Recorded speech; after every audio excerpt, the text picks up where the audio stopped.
cleaning metal objects that are complex, and certain metals are painted. So be careful about that paint. Don't use scrubbies that scratch or tough, gritty powders.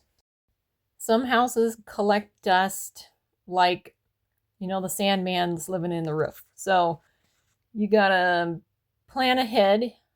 I've had some houses in the past where you have to dust every single time you go there, even if you're cleaning once a week or every 2 weeks, until you've gotten down a routine, and then it's faster. So these complex metal items, get the biggest, whitest pieces first, things where dust collects and it's really noticeable. The smaller wire mesh in the center, you can get that last. But I would always aim for the most noticeable stuff first. So wherever that dust clings to, especially if it's black paint like this, never use a scrubby on this. It'll scratch it right away. Even though it's probably, what do they call it? Electrostatic painted metal, where they use magnets and this high-tech gear to paint this type of metal. It's not just spray painted on and then goes out the door. Sometimes it's used more industrial painted. So it's supposed to stay on and be permanent. But anyways, you don't want to risk it and scratch it because it's painted. And it's not flaking. It's not like somebody's cheap DIY that they can't redo again. This is a thing they can't redo again. They could sand it, but don't make people who own their own stuff repair everything all the time. So just wipe it down. It's easier to wipe it down. If it's gooey, soak it. Spray it down and go over the whole thing and just soak it. Let it soak in.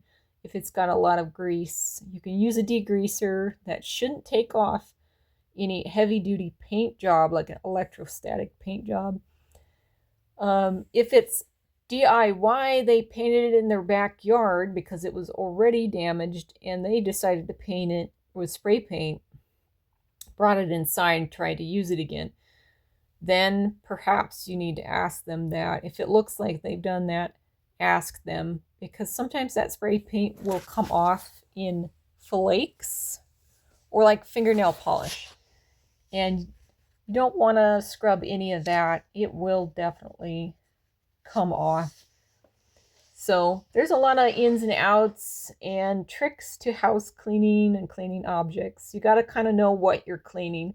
It's not just, hey, you've got the perfect chemicals and the perfect little carry-on satchel and you're following the basic rules. You got to also know what people are doing with their stuff. So if somebody's DIY spray painted something in the backyard, and at first it looks like they got it from the store and it should be all right to use a soft, non-scratch blue scrubby on it. But then it starts to peel off and they say, oh yeah, we did that in the backyard. Looks good, doesn't it? And you're looking at like you should have told me that. These are things you should know. So I don't know how to phrase that. We walk in and you say, hey, let me know of anything that would be a DIY spray painted item, because then I'm just going to wipe it down with a soft cloth and some dish soap. I don't want to scrub it and wreck it. So let me know where these things are. So soft cloth, dish soap, water, it should be safe. Dawn dish soap does eat through grease, but it does not eat through paint. So you should be safe to use that. Even if it's DIY painted, I would just not use any type of scrubby. Definitely not a Scott's green scrubby on anything that's fragile, delicate, where the surface could be broken. So yeah, I just, you can also use a toothbrush for these finer points. I would just wipe out the baskets unless they're extra sticky or there's like dried vegetables in them. And then you can soak that in the sink and take about 10 minutes with hot water and Dawn dish soap. Otherwise, you can just spray it down with water and dish soap, something to just get it soaked where it's at, and then come back in and scrape it. You can use a plastic razor, plastic blade razor, not a metal blade razor, and scrape off any food. Sometimes people have vegetables or fruits that have sat in these metal baskets, and it will glue itself as it rots and stick to the metal. So there's all kinds of situations. But what I'm trying to kind of teach is use your brain. Look at what you're doing, ask questions, remember what works for certain items, for certain foods, certain sticky stuff. Know your resources. If you've got blue scrubbies, green scrubbies, toothbrush, plastic razor, metal razor, dishcloth. I love using dishcloth because all the little fibers are a finger. And even on the microfiber cloths, they're a little too water repellent. This thing will absorb, not my arm, there. This thing will absorb while I'm scrubbing. So if I use pressure and heat from my fingers over the metal, I can pull off that grease with just a little bit of dish soap and water and make it go a long ways, and that rag will just polish because it is absorbing at the same time. The microfibers don't seem to absorb. They seem more water repellent. I might be washing them wrong. Forgive me. But yes, they do go in the wash with all my other cleaning supplies. So that's probably a no-no. And, but yeah, usually I use friction with my hands. I got really strong hands, used to be a massage therapist for 6 years. And then before that, I did lawn care, landscaping for 2 households, my family and my grandparents' house. And so I spent almost 10 years doing that, 6 years massage, and then 9 years house cleaning. So there were other jobs in between, but nowhere near as much hand strengthening as those three. Those three were the toughest. So yeah, you can just get through these metal bits, use your finger in the washcloth to get around these corners, the edges.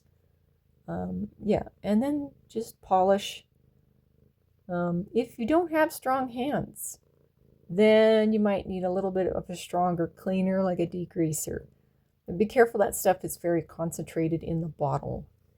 So even if you dilute it 2/3 of a degreaser with 1/3 of water, it's still going to be strong. You don't want to spray that anywhere near where people are preparing food and leave it there because it'll get in their food and make them sick. Definitely don't get it around pet water, pet food. That could actually kill their pet. It could give their pet a serious health problem and they might actually lose their pet. So as silly as that sounds, it's not silly at all. It's not paranoia. It's not schizophrenia. It's literally, hey, that's a poison. You need to be responsible with what you're using and not assume it's a cartoon world where nothing ever happens when you walk in and try to save the day. So when you're hanging out in reality, you gotta be careful with the chemicals you're using. I overdid it with the 409. It had bleach in it, made myself horribly sick. My face turned bright red, and I was dehydrated immediately. And I had spent a few hours scrubbing with 409 some tiles. And that is called bleach poisoning. And then you have to take things way differently after that. I also did that when I was working at a fast food restaurant and didn't know how much bleach to pour in the sink. Somebody had been teasing me and flirting with me all day during the job at Subway, and then said, oh yeah, with a big goofy doofy smile on his face, just pour a capful in. And I was like thinking, now that I think about it, how come my grandma never taught me how to use bleach? That is actually her fault. Perhaps it's her fault. So yeah, the guy's like, yeah, just use a capful. So then I'm like, sure, right. And then I pour the bleach into the hot, what's the giant sink tank? Hot soapy water. See, my day is a little bit scattered here. And I dunked my arms in. The water went all the way into my gloves, and turns out I gave myself bleach poisoning. That lasted a few weeks. That's how you screw yourself over. you're not educated on how to use the bleach, or some punk kids flirting with you at your job instead of treating you with respect. You learn things the wrong way, or you don't trust what they're saying. So yes, just a capful in a large tub of water. Same thing with using your wash machine. You only need a cap full of bleach to wash items like cleaning rags.